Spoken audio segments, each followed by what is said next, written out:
Is there anything positive that the AA program and the 12-step programs have to offer, generally speaking?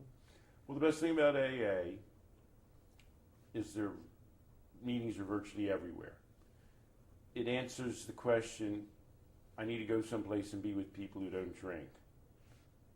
It's unfortunate for many people that that's the only place they know to go where they can find people who don't drink or who don't drink excessively, but it is the answer to that question.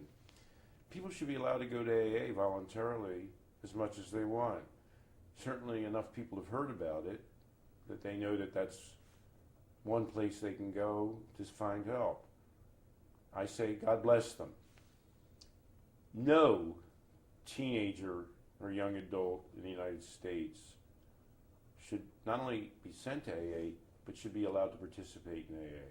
It's immoral, counterproductive, self-destructive to take a 16-year-old and explain to them they have a lifetime disease based on whatever the hell they've been doing the last couple of years that they'll never be able to overcome without remaining in AA.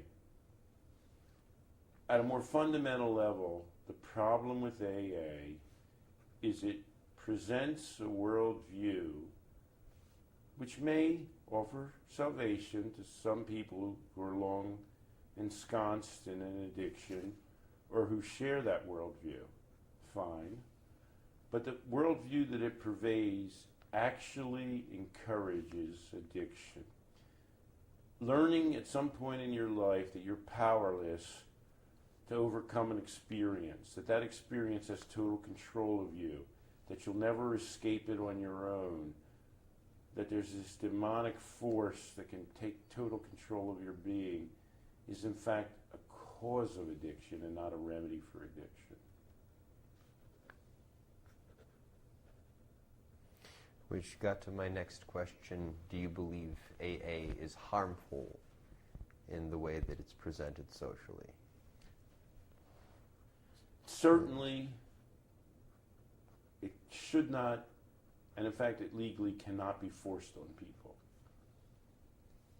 Secondly, and I think we're almost getting to a point where there's some recognition of this in the United States, people should be offered a range of possible treatments or ways of going about remedying an addiction. AA can certainly be one of them, but they need to be allowed to consider alternatives that may be more consistent with their own ways of approaching problems and their own values.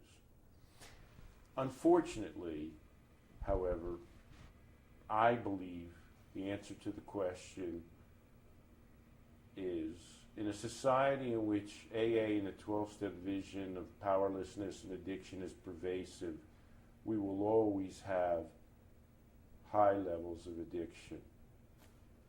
AA will never disappear.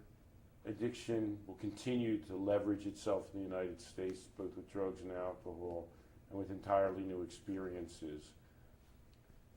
Ironically, we decided that we found a cure for tuberculosis and polio when those diseases essentially disappeared in the United States.